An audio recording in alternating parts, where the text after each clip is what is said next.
It's 11 p.m. and these are the headlines. The President of the Republic has ordered the final settlement of agricultural land by the end of 2025 and instructed banks to grant loans to investors, and this amid the 50th anniversary ceremony of the National Union of Algerian Farmers.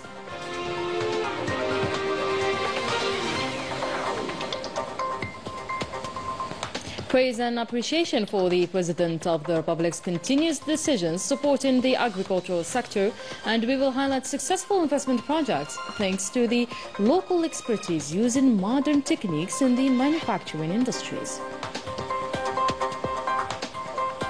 On the third day of his visit to Kuwait, the Minister Delegate to the Minister of National Defense, Chief of Staff of the PNA, visited the Gas and Hydrocarbons exhibition as well as the 50th Mubarak Armoured Brigade.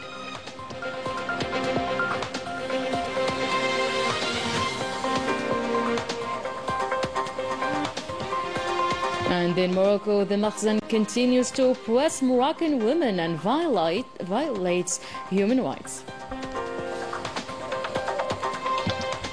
Welcome back, everyone. Today, the President of the Republic, Abdelmajid Tebboune, presided over the ceremony marking the 50th anniversary of the National Union of Algerian Farmers at the Abdellatif Rahal International Conference Center. The event, held under the theme Heritage, Development, Prosperity, brought together senior state officials, members of the government, advisors to the President of the Republic, and representatives of the agricultural sector. In his address, the President emphasized the historical significance of this milestone, which coincides with the 70th anniversary of the National Liberation Revolution. He highlighted the progress achieved in the agricultural sector, the ongoing efforts and the challenges ahead to secure national food security.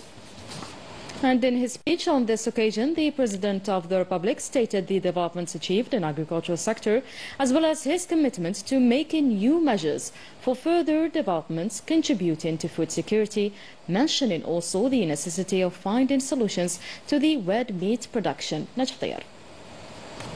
The President of the Republic has initiated by directing the government to resolve all the issues related to the use, allocation and legal status of agricultural land by the end of 2025.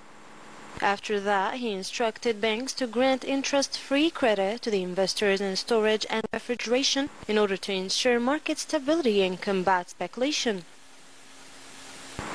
The President of the Republic later on highlighted that the agricultural sector contributed significantly to the economy, generating around $37 billion this year. This achievement supports the government's strategy to diversify the economy and reduce reliance on oil and gas revenues, showing that the shift towards strengthening agriculture is proving successful.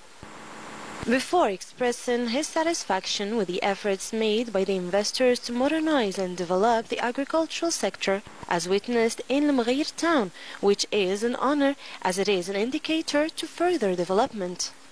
The leader of the nation after that affirmed his commitment to expanding irrigation land to further than 1 million hectares by 2027, while outlining a program recycling to no less than 40% of treated wastewater. The President of the Republic by the end highlighted the importance of addressing the challenges related to the availability and affordability of red meat and called for practical measures to stabilize the livestock market, ensuring fair prices and a consistent supply. The National Union of Algerian Farmers has honored President of the Republic Abdelmajid Tebboune in recognition of his support towards farmers.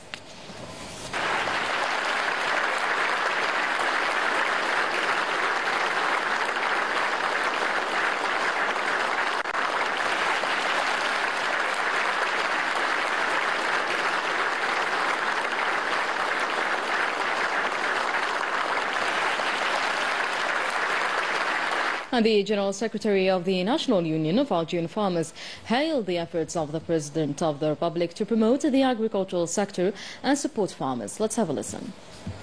ونشهد اليوم باسم كل الفلاحين والموالين والمستثمرين على بصمته البادية. On behalf of all farmers, breeders and investors, we bear witness to your visible imprint in the agricultural sector, to which you have devoted a large part of your program. Today we express our thanks to you for all that you have accomplished for this sector that we consider as a catalyst for the national economy. It even contributes to rebalance the balance of payments. Thanks to you, the farmers of today have the place that they deserve, and we will never forget your support in deferring farmers' debts and offering them free seeds and fertilizers in order to regulate their financial and social situation.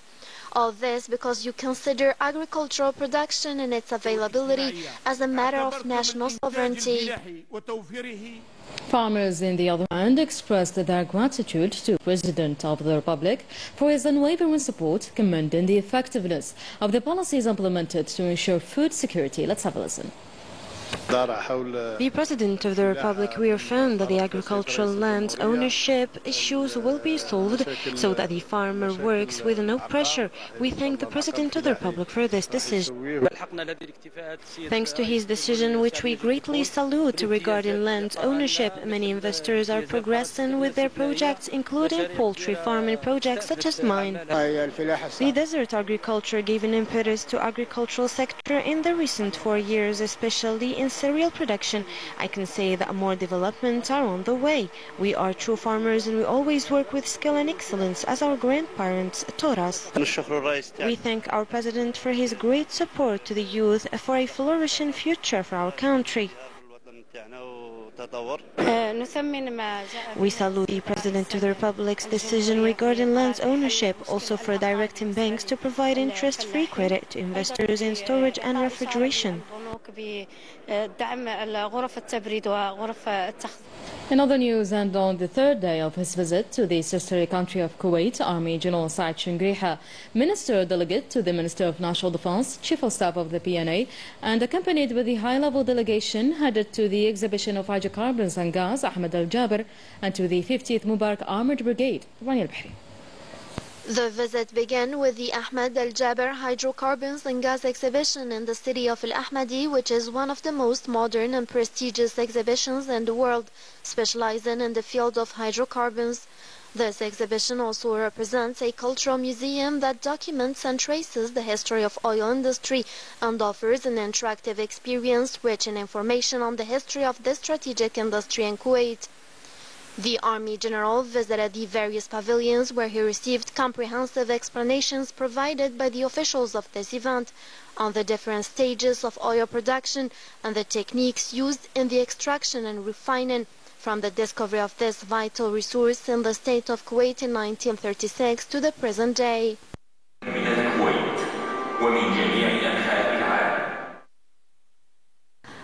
Accompanied by his delegation, the Army General then went to the 15th Mubarak Armored Brigade under the Kuwaiti Land Forces.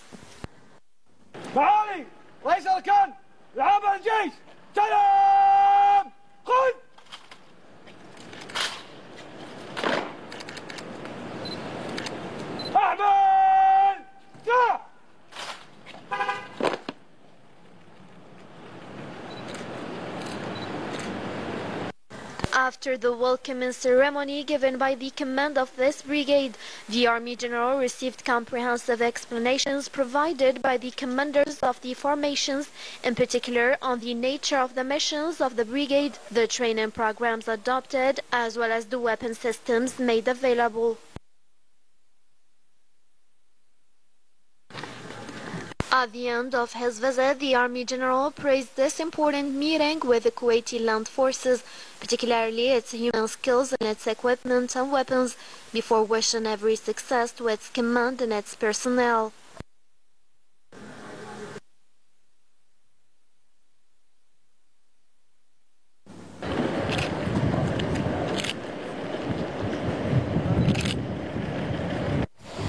Tasked by the President of the Republic, the Minister of State, Minister of Foreign Affairs and National Community Abroad and African Affairs, Ahmed Attaf, participated in the 10th Ministerial Meeting of the United Nations Forum for the Alliance of Civilizations in Cascais, Portugal. Held under the theme Unity in Peace, Rebuilding Trust and Shaping the Future, the meeting addresses pressing global challenges, emphasizing the role of the Alliance of Civilizations in fostering dialogue and understanding while steering away from confrontation and conflict. And the Minister of State and the Minister of Foreign Affairs and National Committee Abroad and African Affairs, Ahmed Attaf, held a working session with his Portuguese counterpart. During the meeting, Algerian-Portuguese discussions highlighted the exceptional movement between the two nations, implementing the outcomes of the visit of the President of the Republic to Portugal in 2023. The two sides also emphasized the importance of bilateral entitlements, in particular holding the 6th high-level governmental meeting.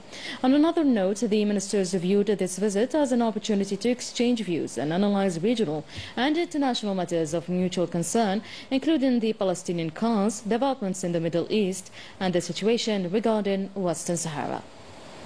The Algerian delegation, led by Minister Ahmed Attaf, succeeded in having war criminal and representative of the Zionist entity expelled from the 10th UN Alliance of Civilizations Forum.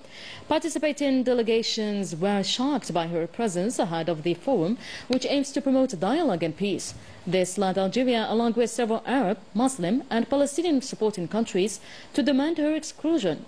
Following exchanges, Algeria's efforts led the organizers to apologize and expel the Zionists by withdrawing her invitation. And the Algerian state's policy to boost food security is already showing promising results, especially in the province of Soukharas, where no less than 150,000 hectares are devoted to growing cereals. With the help of the government, local officials intend to extend this area significantly in anticipation of successful agricultural season. The farming lands are well prepared thanks to the last season's abundant rainfall, which has greatly benefited farmers who are expecting a significant increase in their cereal production. We've got our quota of seeds and phosphate, and we've started plowing and sowing. The increase in cultivated areas, particularly for cereal crops, has been significantly boosted by the state's support in terms of seeds and fertilizers. We have a large quantity of seeds, over 105,000 quintals in all varieties. Seeds and fertilizers are available. Thanks to the incentive set up for farmers, everything is well organized in Soukharas to increase the cereal production. We have drawn up a commitment contract, and I'm convinced that we're going to exceed our targets. The area devoted to durum wheat will exceed 100,000 hectares. That devoted to soft wheat will reach over 18,000 hectares, while barley will cover around 31,000 hectares. The total area under cultivation is estimated at nearly 155,000 hectares. Soukharas is rising to the challenge of doubling its cereal production this year, thanks to the expansion of farmed areas, the availability of seeds and fertilizers, and the government support provided to the farmers. The annual meeting of the African Academies of Sciences began today, held under the patronage of the President of the Republic and themed Resources, Science and Technology for Development in Africa. The three-day event aims to discuss the evolution of science and its applications across social, economic and industrial sectors. Key topics include strengthening the use of modern technological tools in research and integrating recent advancements in mathematical sciences were tackled. And today, the President of the Constitutional Court, Omar Belhaj, received a delegation from the People's Assembly of the province of Gherdaya, who were on a training and field visit to the various structures of the Constitutional Court. During the visit, the delegation was provided with comprehensive explanations regarding the court's missions and its role, and the establishment of constitutional justice as an independent supervisory institution created under the 2020 Constitutional Amendment.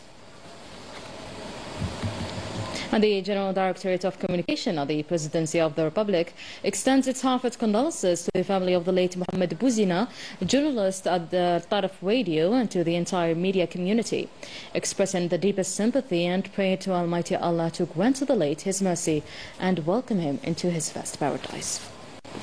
In Morocco, the Makhzen regime is currently experiencing an awful social situation marked by the widespread of human rights violations, affecting a large proportion of its population. Women in Morocco in particular are victims of severe discrimination, a shameful situation further worsened by the Makhzen deliberate lack of a legal framework to guarantee their rights. Raniel Behi explains. Women in Morocco are forced to stifle their screams. They work in silence and transform their suffering into strength to confront injustice, exclusion and racism under the yoke of the Makhzen regime that doesn't exclude women in its dictionary of corruption and tyranny, regardless of their status and unjust legal texts against them.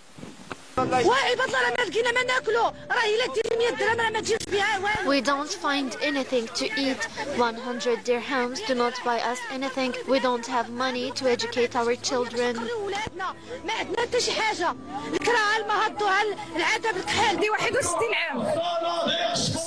I'm 61 years old and I don't own anything. I don't even have the good health to work. I would like to raise my voice to expose the exploitative reality that we live in the agricultural sector in general and female agricultural workers in particular, from the inhumane transportation conditions and the means of transportation that do not preserve any dignity for workers and laborers. Harsh conditions in which women work, especially in the agricultural sector, where there is discrimination between them and men, lack of health protection, ingratitude for their efforts, lack of recognition of their roles, and lack of integrated programs in rural areas to help them with hardships. On the other hand, there's the Makhzen that runs after the interests of the royal family and is indifferent in front of these kind of affairs, and which has forced Moroccan women to be among the masses of immigrants to Europe fleeing miserable social conditions. And the report published to mark the International Day for the Elimination of Violence Against Women has condemned the widespread and systematic repression faced by Sahrawi women under Moroccan occupation. The report, written by women human rights defenders in the occupied territories of Western Sahara, highlights the use of gender-based violence and calls on the international community to defend the rights of Sahrawi women, protect them from this brutal repression, and hold Morocco accountable for its actions. The group of 7 foreign ministers announced today that they would comply with their respective obligations over the International Criminal Court's arrest warrant for the Zionist PM, and this following talks in Rome. And as few days only separate us from marking International Day of Solidarity with the Palestinian people, Palestinians are still facing an imposed genocide. Today, at least 11 civilians were killed and dozens were injured in a Zionist airstrike targeting a school sheltering displaced people in the Zaytun neighborhood south of Gaza City. The occupation forces committed 3 massacres against families as well over the past 24 hours, resulting in the killing of at least 14 Palestinians and the injury of 108 others. To Lebanon, the U.S. president has just announced a ceasefire deal to stop the aggression on Lebanon. The truce is expected to start from 4 a.m. local time. Earlier in the day, the Zionist forces and strikes have unleashed a firing belt around Beirut's southern suburbs, targeting areas including Harat Harik and Hadath, and another airstrike destroys a whole building near a mosque in the Nuwairi area of Beirut. No less than 7 individuals are killed. And as part of the ongoing African military games held in the Nigerian capital, the national military elite added 5 gold medals to their tally on Monday in boxing. And in the long jump event, the athlete Yadumi Daya Asharif claimed first place, securing another gold medal for the national military sports team.